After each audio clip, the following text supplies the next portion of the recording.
As we all remember, All-Stars 3 was a huge letdown, and that's really all we're gonna be talking about today. Before diving into why exactly it was such a letdown, let's first look at why All-Stars 2 was so good. First and foremost, All-Stars 2 was not perfect. Favoritism of certain queens, blatant strategies, and the mistreatment of Fifi and Adore were three of the biggest flaws of the season. But if we look past those, the season is really good. Let's start off with way before the show actually started and the queens were announced. All-Stars 2 was a surprise to many, but it was always rumored that it was happening. One of the first times when we got rumors of All-Stars 2 happening was right after season 5 when Alaska lost. People wanted to see her take the crown on All-Stars, a sentiment that was constant for the next 2/3 years. Then, during the season 6 reunion, April Carrion very confidently exclaimed that she didn't do well on season 6 because she's gonna win All-Stars 2, and then she hadn't been asked to be on any All-Stars season yet. So, as we know, All-Stars 2 filmed after season 7 had finished airing, and even then,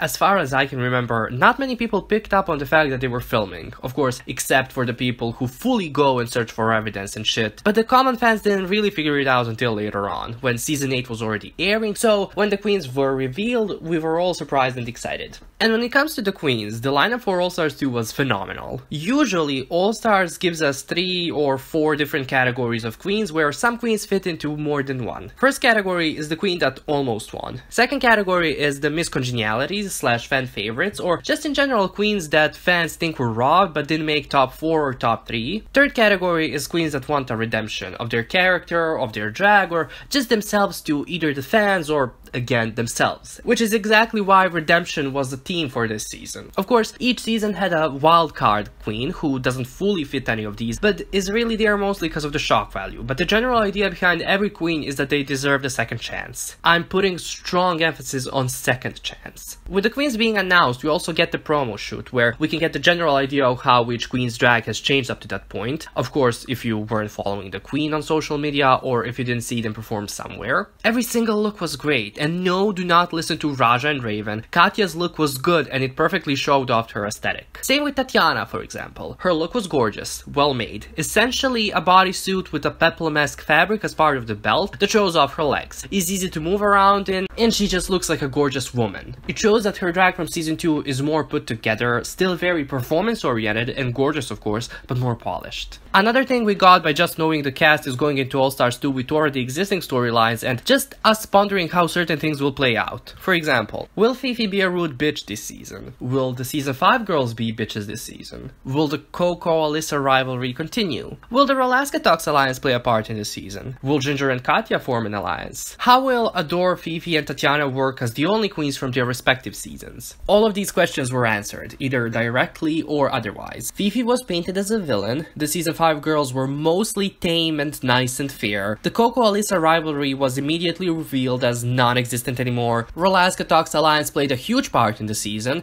Ginger and Katya didn't form an alliance, and for the most part, Adore, Fifi, and Tatiana had a huge disadvantage being the sole queens from their seasons. Then when the season itself started, we got great challenges, the surprise of the first mini challenge being the reading challenge was great, we got great runways, the first half of the season really gave us a anybody could win this feeling, and the twists were, even though just basic in the terms of reality TV, great and kind of made sense overall. The season felt like a season of Drag Race. We had the massive performance challenge, campy and badly written acting challenges, a makeover challenge, a comedy challenge, a design challenge, etc. And in the end, even if many of us disapproved some eliminations, we all agreed that Alaska deserved to win the season. Yes, it would have been nice to see Katya win it, but for the most part, that's not why she was there. She fulfilled her need of seeing how amazing she was and walked out of All-Stars with a newfound confidence and love for herself, and let's be real, that's more important than your picture being in a non-existent hallway. So, why didn't All-Stars 3 work? Well, let's follow the same string of events or criteria that we just followed for All-Stars 2. Firstly,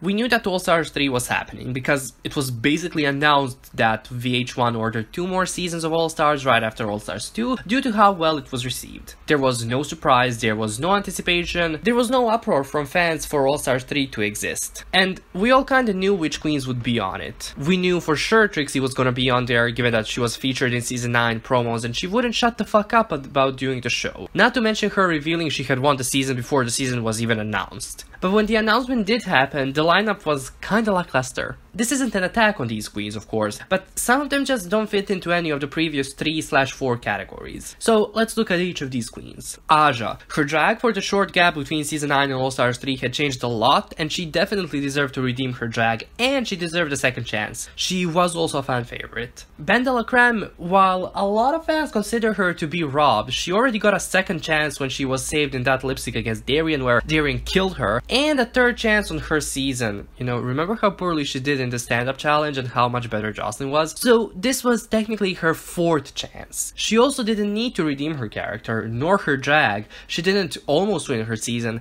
but since she is Miss Congeniality, she fits the second category, but like barely so. Cliche. Now her drag hadn't evolved much, she just had more money. She also didn't really need to redeem her drag, nor herself. She wasn't fully a fan favorite, and even though she was top 4, she did not almost win. She was a clear odd one out. But I am glad that she was an All-Stars because everyone got to see how much of an angel she was. Kennedy definitely almost won.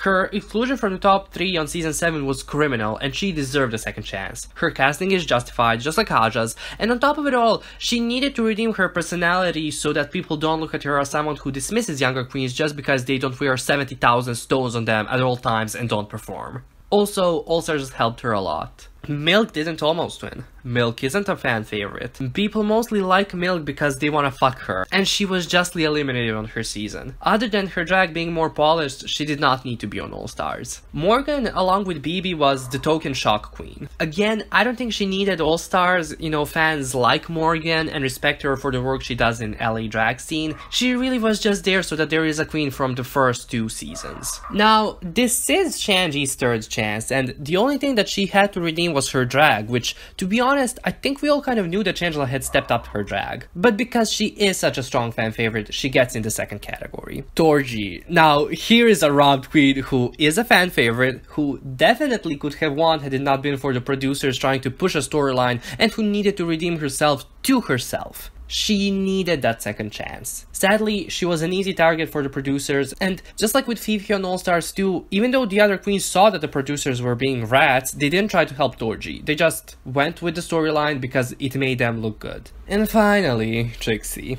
This was Trixie's third chance, just like Shangela's, and just like Shangela, she stepped up her drag and changed her aesthetic, and the fans knew this. But unlike Shangela, Trixie did not need All-Stars. She was and is probably the most famous Drag Race alumna, and the only thing she'd get out of winning was the money. But let's not forget Bibi, who was the second surprise queen. She did not need to be there. She had already won her season, and with the fact that she placed 4th on the season of 10 queens while being extremely protected each episode just shows how much Ru fucked up by crowning her. But at least a new wave of Drag Race fans got to know her and she got prominence in mainstream drag. Now, let's look at the photo shoot. The gold team is a good team, definitely, but all of the looks kinda lose their bling when everything else is gold. Not to mention that there were a couple of bad or boring looks like Bibi's, Chi-Chi's, Dorji's, and Bendela's. I don't know who the fuck told Kennedy and Chi-Chi that this or any shade of red went well with gold. But let's give credit where credit is due. Milk, Trixie, and Shangela's looks were great. They perfectly show off their drag personas and, in general, are just good looks. Now, the pre-existing storylines, let's see. Aja and Morgan being the sole queens from their seasons, and ironically both having a problem when queens do well just for being pretty. The fake Chi-Chi and Dorji storyline. The Kennedy dismissing younger queens drag storyline. Shangela being accused of coasting through the competition based on her personality, and that's kind of it. And then we also got none of these. The challenges were awful. The fact that a talent show was changed into a variety show is stupid, because we only got Trixie, Dorji, and Dela doing unique performances. Everything else was just dancing, lip-syncing, pre-recorded tracks, and stunts. The acting challenges were painfully bad. The group performance challenge was badly written, just like in All-Stars 2, but here it was so apparent that the queens themselves were calling the writers out. The twists that the producers made weren't exciting, more like head-scratching. And let's not even talk about the final episode. It was messy from the beginning till the end. Also, they missed a great opportunity to have the remaining 5 queens make over the eliminated 5 queens. For example, they are divided into 5 pairs where, just like on All-Stars 2, the last eliminated queen chooses first and the first eliminated queen chooses last, or rather, gets whoever's left. Then the queens walk the runway together. When the winning pair is chosen, the winning eliminated queen returns to the competition, but the pair lip-syncs for the $10,000 and the power to eliminate one of the other 4 queens. We wouldn't have yet another performing plus queens writing and singing challenge challenge, but rather a design/makeover challenge. The final thing that killed the season was the fact that it was so predictable. Not to mention Dela basically beating the system and eliminating herself in order to show RuPaul how, above all the bullshit he tries to put the queens through, she is. Todas las cosas que mencioné son las razones por las que All Stars 3 no fue bueno y también por las que pienso que All Stars 4 no será bueno. Y, no spoilers, pero a mí me encanta Valentina. Qué hermosa es su sonrisa. Es perfecta y bonita.